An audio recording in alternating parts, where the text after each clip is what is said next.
إياك نعبد وإياك نستعين اهدنا الصراط المستقيم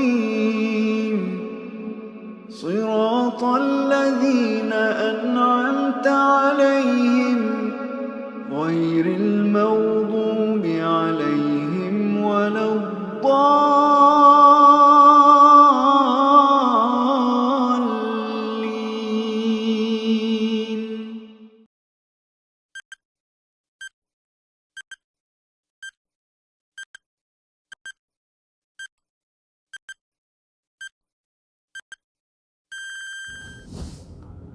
بسم الله الرحمن الرحيم. الحمد لله رب العالمين، والصلاة والسلام على سيد المرسلين وعلى آله وأصحابه وسلم تسليما كثيرا. اللهم علمنا ما ينفعنا وانفعنا بما علمتنا واجعل العلم حجة لنا لا حجة علينا. آمين. Tonight is the second session of Uloom al-Quran, Quran sciences or Quran studies. And as I mentioned last week, that Ramadan is the month of the Holy Quran, and we are required to read the Quran in Ramadan. Not only read the Quran, but study the Quran. And the purpose of studying the Quran is to understand the meaning of the message, to understand the message of the Quran. And our understanding of the message of the Quran will be limited if we do not know the circumstances of revelation of the Quran. We do not know the context in which the Quran was revealed, and we do not know how the Quran was compiled, and we don't have an idea about the history of the Quran. And this is what Uloom al-Quran is about. Uloom al-Quran is a very important science. It is the result of 1,000 and almost 400 years studies of the Holy Quran. And for tonight's topic will be Asbab al-Nuzul, which simply means the context of revelation of certain verses of the Quran, and defining the Makki from the Quran and the Madani from the Quran. Makki is related to Mecca, and Madani is related to Medina. Verses that are related to Mecca and verses that are related to Medina. And if you listen to the end of the talk, you will understand why I did not say Makki is the verses revealed in Mecca. So let's start. When scholars talk about Asbab al-Nuzul, they do not mean that every single verse in the Quran has a context of revelation, a circumstance of revelation. When we read the verses of the Quran, we can distinguish between two types of verses.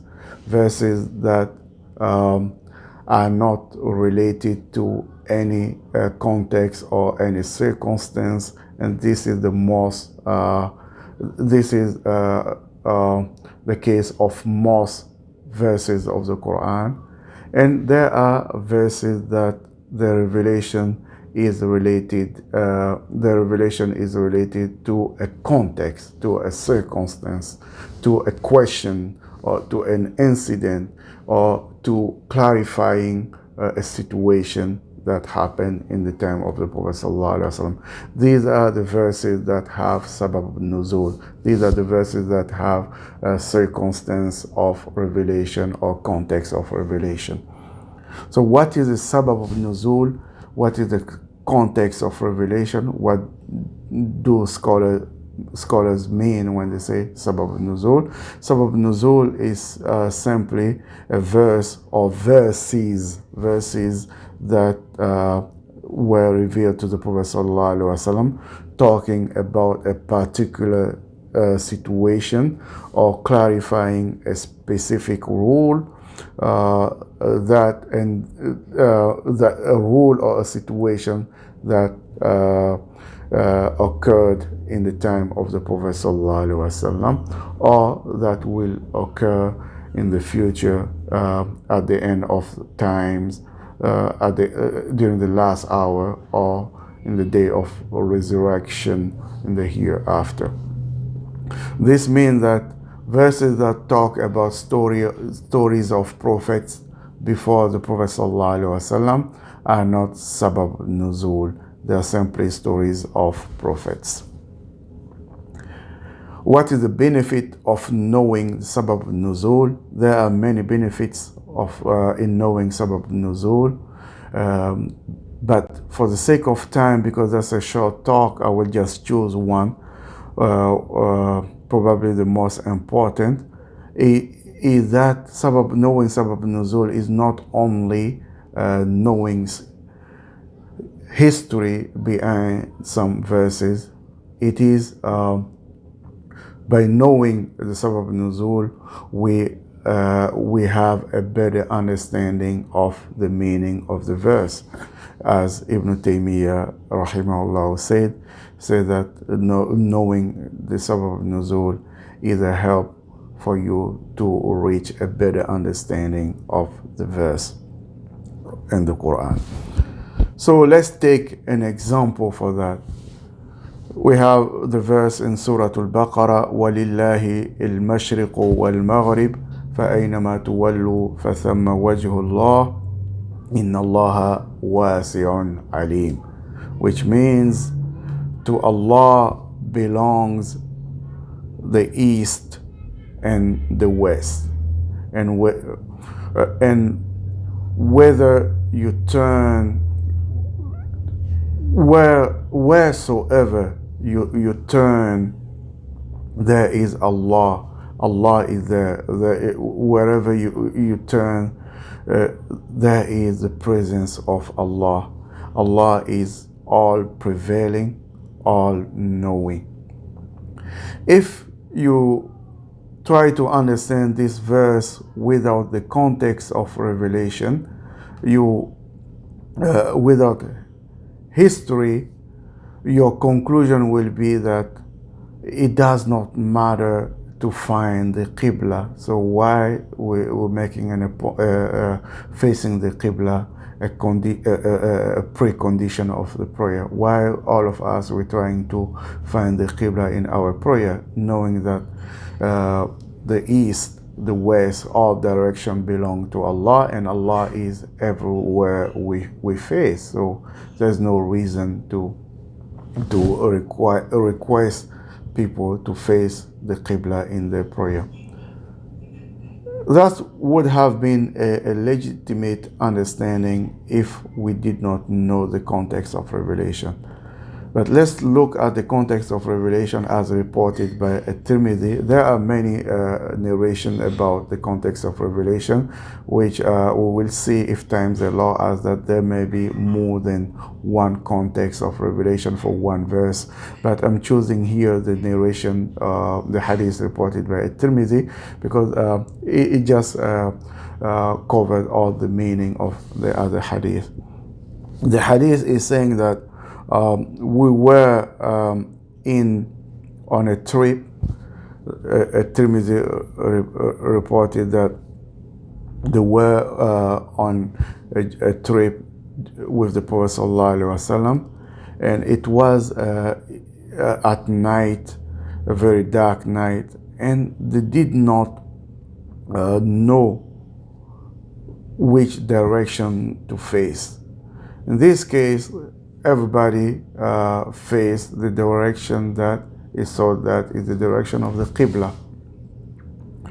And but because they did not know for sure, they were concerned, and Allah revealed to the Prophet ﷺ that in this case, do not worry about the direction that you face, is because the east or the west all belong to Allah, and the presence of Allah is there. So this verse means that when you are in a situation where it is difficult to know the Qibla, You use your judgment, make an effort to know the Qibla. And if you make a mistake, that's not a big deal, because Allah's presence. You can find Allah in any direction you face. So it does not mean that when you go to the masjid, you decide that no, because of this ayah, there's no need for me to face Makkah. I will face another place. Wallahu alam. How do we know the sabab of nuzul? The only way to know sabab of nuzul is a narration from a companion of the Prophet ﷺ who witnessed the incident. So there's no way that we can speculate about the sabab of nuzul. We need to have a narration, an authentic narration, to be sure that this is exactly the sabab of nuzul. Narrations differ. Some narration clearly say that the sabab nuzul, the context of revelation of this verse is this. Clearly, other narration will not clearly say that. They will say that something happened, a man came and asked the Prophet ﷺ, like the verse that I mentioned, the khutbah, the man asked the Prophet ﷺ, what is righteousness? And Allah revealed to the Prophet ﷺ that righteousness is not only prayer. Praying ritual only is not righteousness, because that's a relation between you and God. You're doing something that God does not need, does not benefit God anything. God does not need our acts of worship. If we don't worship God, God is not losing anything.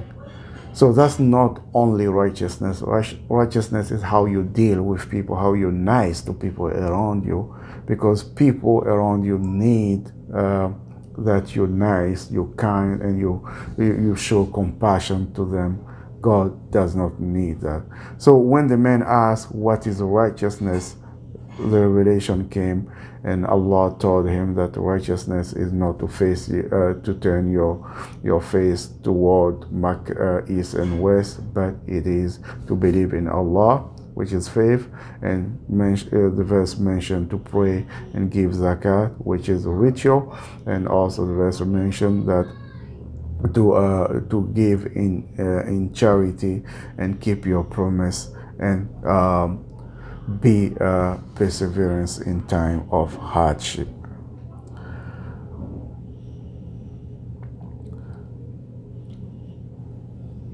Now I mentioned that some verses may have more than one sabab nuzul.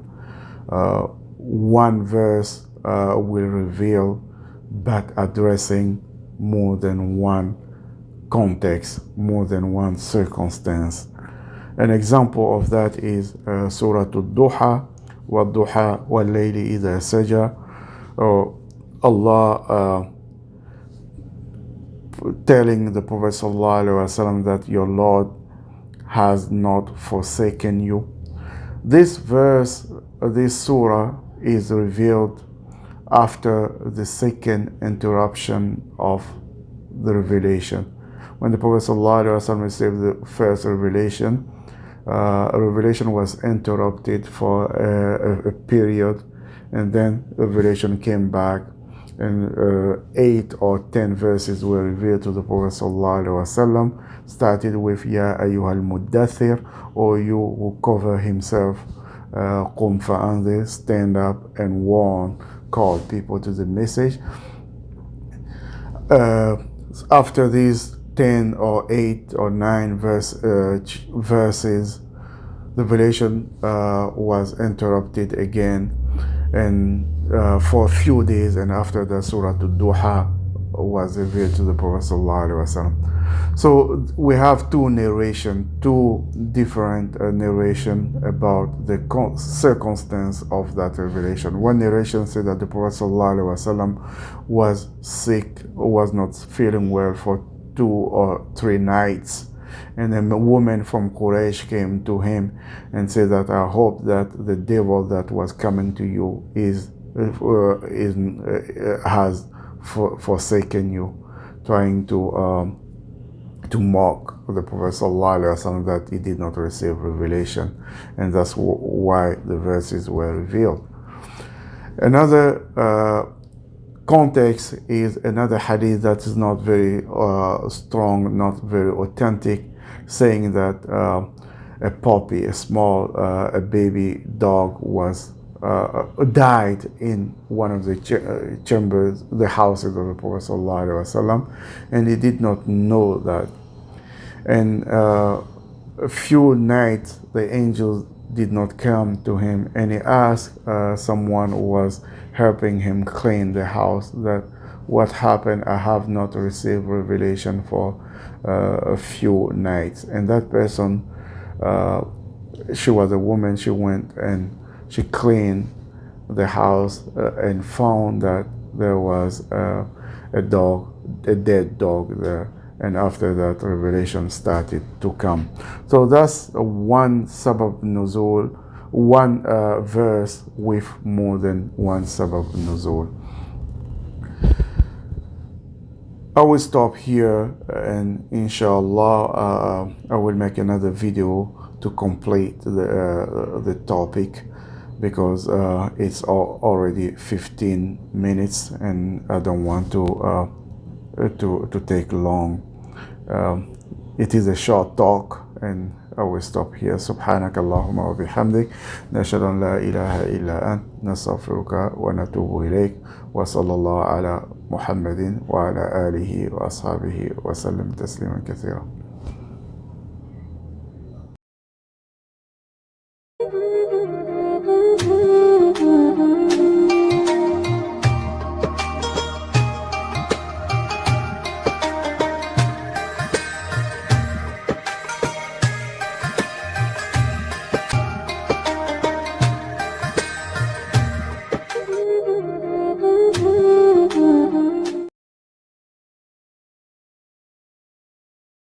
أو زد عليه ورتل القرآن ترتيلا.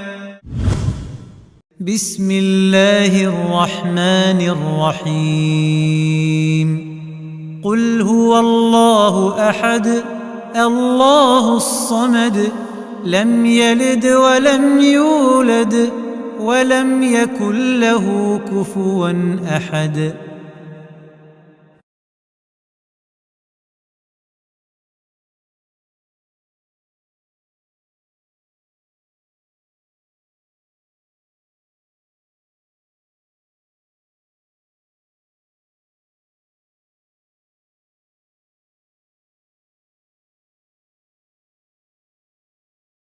بسم الله الرحمن الرحيم.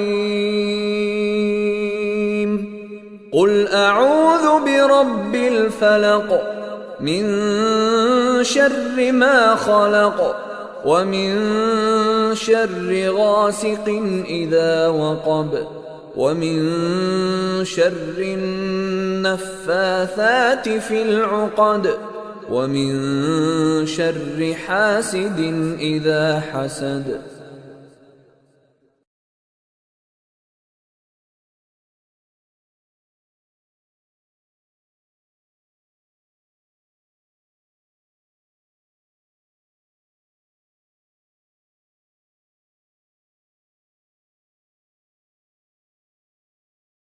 أو زد عليه ورتل القرآن ترتيلا. بسم الله الرحمن الرحيم. قل أعوذ برب الناس ملك الناس إله الناس من شر الوسواس الخناس الذي يوسوس في صدور الناس من الجنة والناس.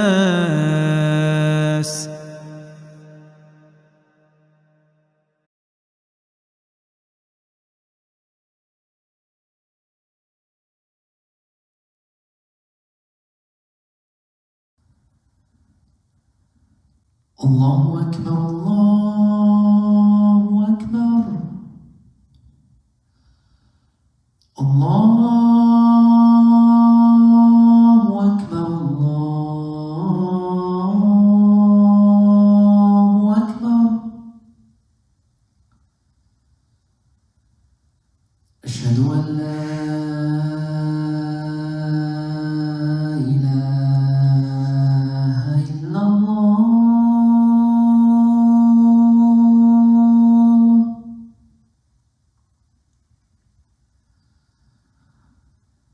أشهد أن لا إله إلا الله.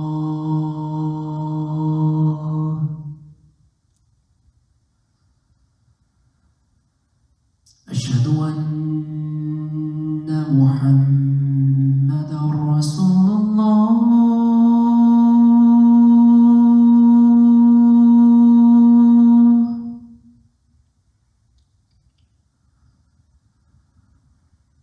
أشهد أن محمدا رسول الله.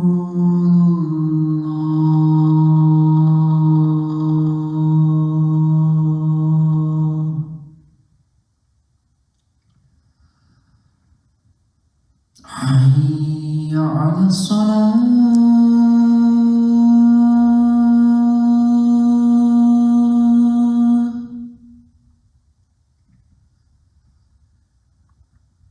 حي على الصلاة.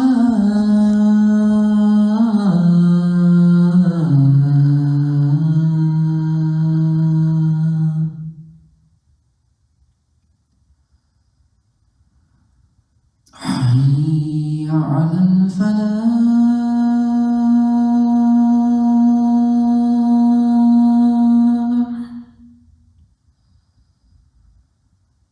حي على الفلاح.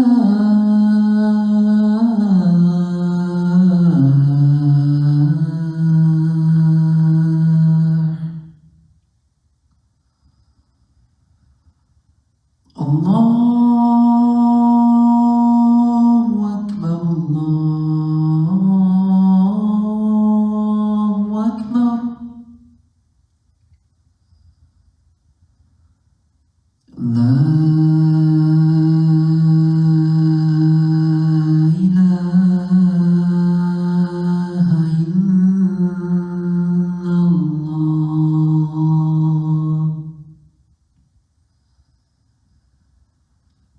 صلوا في رحالكم. صلوا في بيوتكم.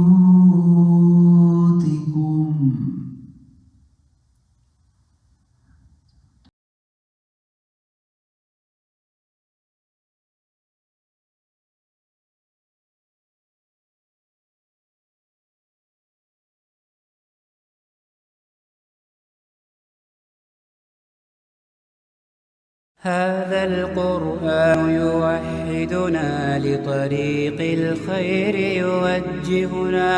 الله تعالى أنزله ورسول الله معلمنا. ورسول الله معلمنا.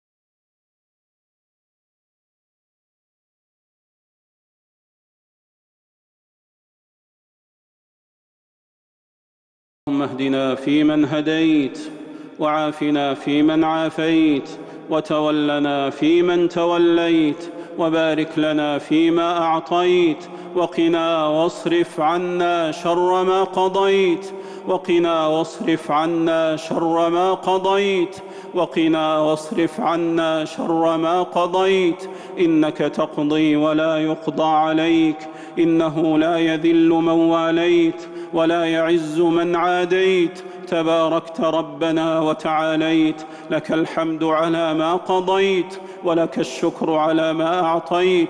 نستغفرك اللهم، نستغفرك اللهم، نستغفرك اللهم من جميع الذنوب والخطايا ونتوب إليك.